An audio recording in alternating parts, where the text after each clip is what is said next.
Hello ladies and gentlemen, Nick here, and welcome to my review of Doctor Who Terror of the Autons, the first Doctor Who story of Season 8.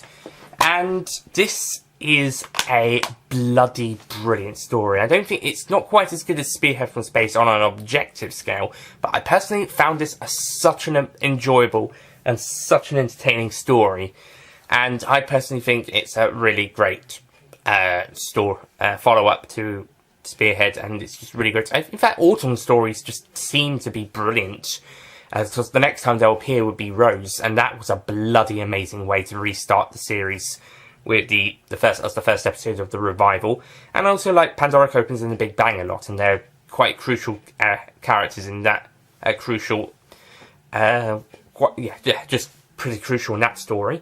And I'm sure that Yellow Fever and How to Cure It story with Colin Baker, which would have also seen the Master and the Rani in Singapore, would have been a great story had that episode been made, because that sounded amazing. But due to problems at the BBC and eventually that version of season 23 being scrapped in favour for Trial of a Time Lord, it never happened. And I don't even think it's been made as part of it's not been done as an audio story, and it's not been done as a novelisation, so the story is just not going to happen again. It's going to happen unless someone writes it based on these ideas. Someone writes a version based on the ideas by Robert Holmes, the creator of the Autons. But nevertheless, that doesn't affect this story. So the plot of this story sees the Master, a renegade Time Lord who, unlike the Doctor, likes to cause problems across the universe. He's come to Earth aiding the Nestines as a way to take over the planet. So the Doctor, along with the Brigadier and Sergeant Benton, as well as new friend Joe Grant and new Captain Mike Yates, and the other unit crew, have to stop the Master and the Autons and Nestines in a really enjoyable and really entertaining way. The Master is just such a great villain. I've been looking forward to seeing him for a while. I've been so looking forward to seeing him, and he does not disappoint. No siree. And Roger Delgado, he's probably mainly due to this reason, along with his interactions with John Pertwee. But he is so amazing. He's probably my favourite Master of all of them, and he's certainly, or at least the best. He is such a great presence on screen, and he has great moments. Like I said, Delgado probably helps contribute to the amazingness of the Master with his performance and dedication to the role, and he is so great. Similarly, John Pertwee continues to be amazing as the Doctor, and Nicholas Courtney as the Brigadier. Katie Manning is good as new companion Joe Grant, but she is basically, as I mentioned, the typical companion. She's a bit more clumsy. She's not as intelligent, despite taking science for A-level, though she didn't pass. And she's just she's a typical one. Despite her loyalness, she is a very loyal companion. We'll see this a bit more later down in the season. It's just a shame that we got such a conventional companion after the amazing Liz Shaw, who was nearly an equal for the Doctor. Though the Brigadier does describe her as someone to pass the Doctor's test tubes and to say how brilliant he is, and that Joe would fit this category well. Oh boy, would he be so right. But Mike Yates is also a very good new addition to the role, and Richard Frank cast, and Richard Franklin does a great job with the character. He's presented as basically Benton with more authority and more confidence, but not quite the same level as authority as the Brigadier, so he's basically a middle ground guy, and he's very good in his performance and great role. Benton also gets a bit more, bit of stuff to do. I don't think it's as much as Inferno, and I think because Mike Yates is going to be here, he's going to have a bit more of a smaller role from now on, or at least for a bit at least. Although the Damon does up his role a little bit. But I think certainly for this story and the next one, he does get a smaller role than in Inferno. But he's still great to see here, and John Levine continues to bring a great presence. And Unit itself is really great in it. And we've also got very good side characters. That guy at the fun fair, I mean, normally I wouldn't be sure if I would think he's a good character. But because he only has 2 episodes On screen, I think he's okay for the few bits he has. He's still a big prick, though. Also, the strongman. I think he must be the guy from Tomb of the Cybermen or one of the previous stories and he's back as a strongman. I think so. If it is the same guy, then he also played Quarrel Jr. in Live and Let Die, which I recently reviewed. That film, he talked. And also, there's also the Ferrells. Mr. Ferrell Jr. is basically hypnotised to help the Master, and Mr. Ferrell Sr. is one of his deadly victims, alongside an Irish guy who's alright, I suppose. And Mrs. Ferrell, she's okay. So we got some good supporting characters in there. And the Autons are also really great, especially when they're disguised as these daffodils selling people. And we don't really see the shop window dummy types of characters. One thing is, we don't get shop window dummies coming to life again. So, you know, I'm sure Yellow Fever and How to Cure It was going to do that. But we still managed to see plastic mannequins basically trying to kill people, and especially in the final battle towards the end of part 4, that was really great how they were doing that. And yeah, and the new forms of killing people, like the plastic chair, the plastic daffodils, that was really good, really good. And that that doll, radio waves and or heat seem to be. I think it was originally heat that they thought it was, and then it turns out it was radio waves. Maybe, I guess Mr. Ferrell Sr. was listening to the radio when it came to life the second time. By the way, that bit caused a bit of complaint because of the doll strangling Mr. Ferrell Sr. Got lots of complaints from parents about how their kids wouldn't be able to sleep at night, would have nightmares, and wouldn't be able to take their teddy bears to sleep, even though teddy bears are not plastic dolls. Somehow. Another piece of controversy was that Metropolitan Police weren't exactly happy about two police officers in the story actually being Autons and trying to kill the Dr. Joe and the Brigadier and members of the unit, and the Metropolitan Police weren't exactly happy about this because they didn't want children to see police officers as scary. They wanted to see them as people that they can go turn to for help. Just to let you know, Metropolitan Police, not everybody sees the police as the safe people, not even kids. And there have been exceptions, especially if you've got a story about a corrupt society with the police. So, but I think the problem that they had was that these two, they just didn't want children to feel scared of police officers.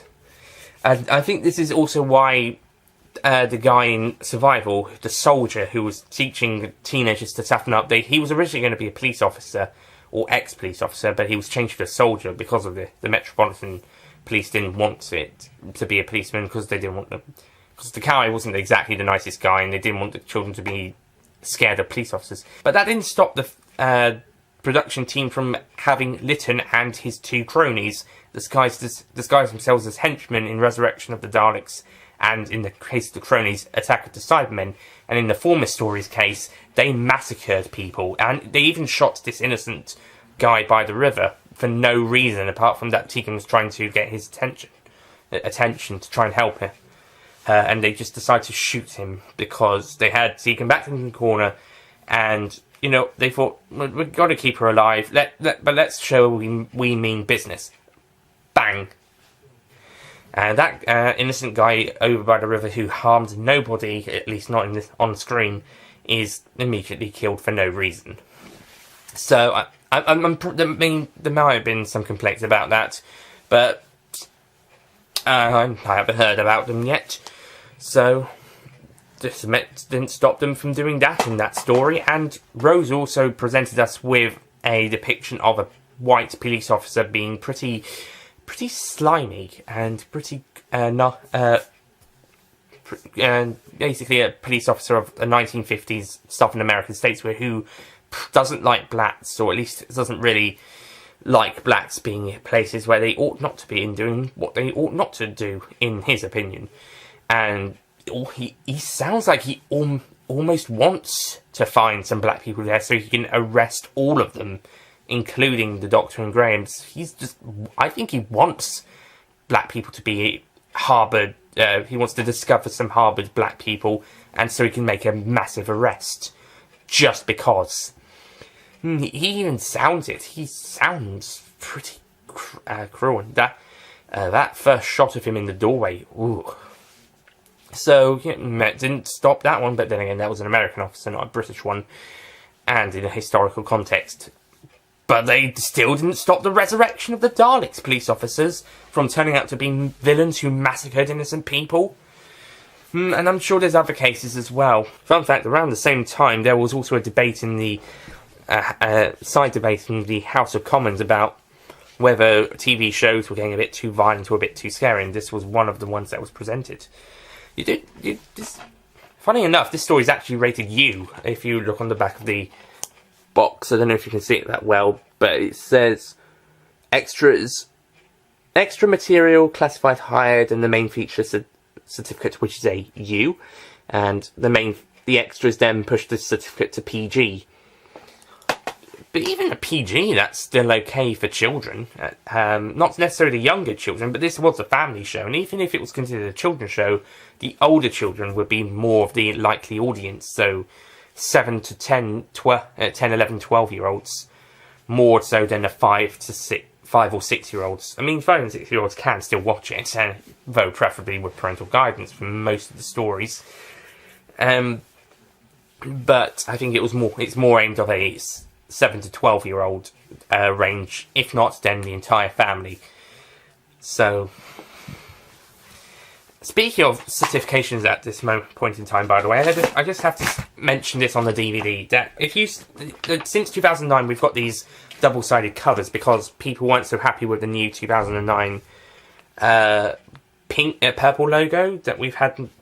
So we've got the double-sided one that makes it continue like plain blank, and also since 2011 they've been grey at the bottom, so they continue to be white over here, and continue to have the 2 Entertain logo, even though that disappears from the covers, the other side, the front side covers from mid-2012, April 2012 onwards.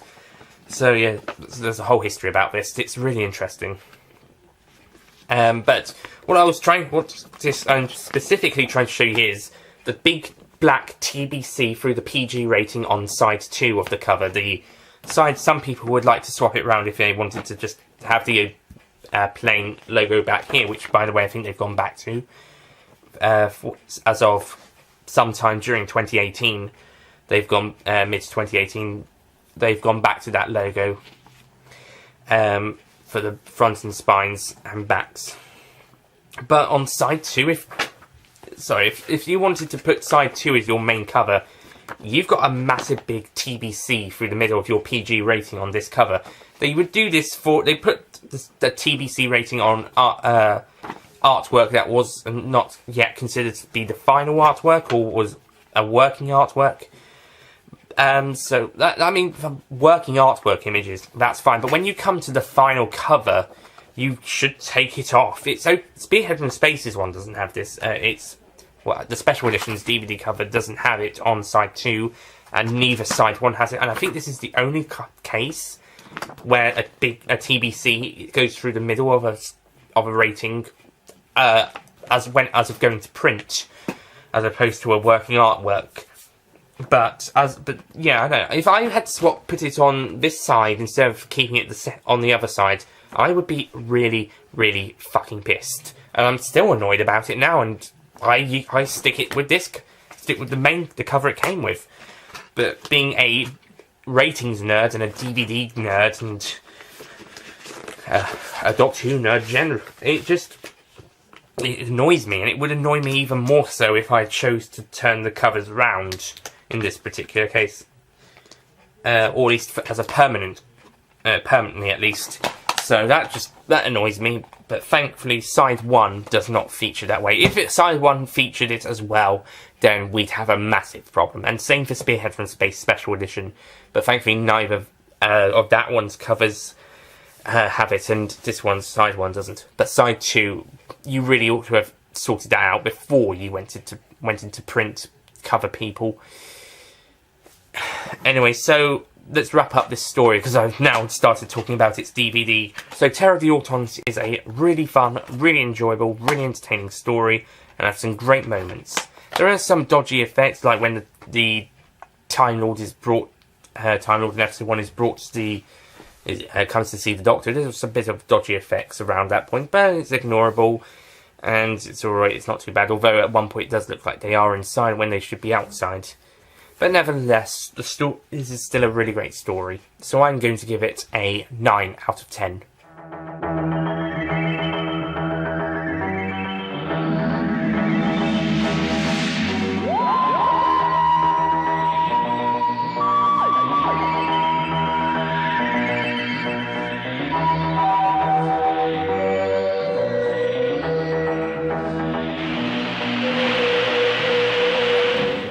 A worthy successor to Spearhead from Space, and another cracking season opener. So much better than the Dominators. Yep, season openers have so far been really good for the Pertwee era, and I think they will continue to. I mean, Day of the Daleks, I'm not the hugest fan of. I still really like it, and I may or may not consider it my favourite of Season 9, depends on how that goes. Season 9 is probably my least favourite of the Pertwee era. Season 10 opens with the Three Doctors, which is great, and Season 11 opens with the Time Warrior, which is my favourite from that season. So that's great. And that's a great story. But yeah, this is another great story, and another great Auton nesting story, and it's a shame that they never got to come back prior to 2005 again. They did have that one would-have-been chance in 1986, in Season 23, but that season was cancelled and they decided to do Trial of a Time Lord instead. So the Autons would not return until 2005, on screen at least. So anyway, we haven't had a proper Auton story since Rose either. I mean, Pandora and Big Bang, they were important too, but it wasn't really that much of an Auton story. So it'd be great to have another Auton story at some point down the line. Maybe 2020 could Series 12 could open with an Auton story. Anyway, so that's it from me. Thank you for watching Terror of the Autons, my review of that. And next time I'll be looking at The Mind of Evil. I'll see you guys next time. Goodbye.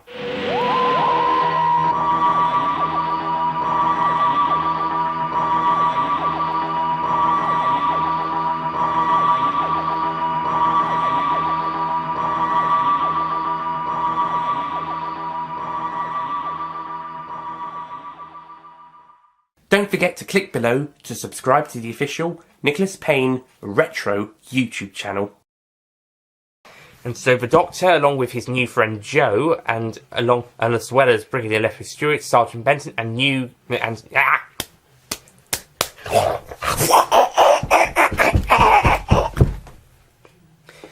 So the Doctor, along with excuse me.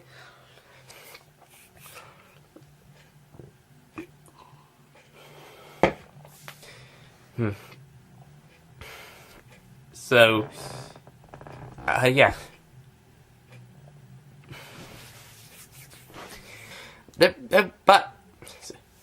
But that didn't stop them from...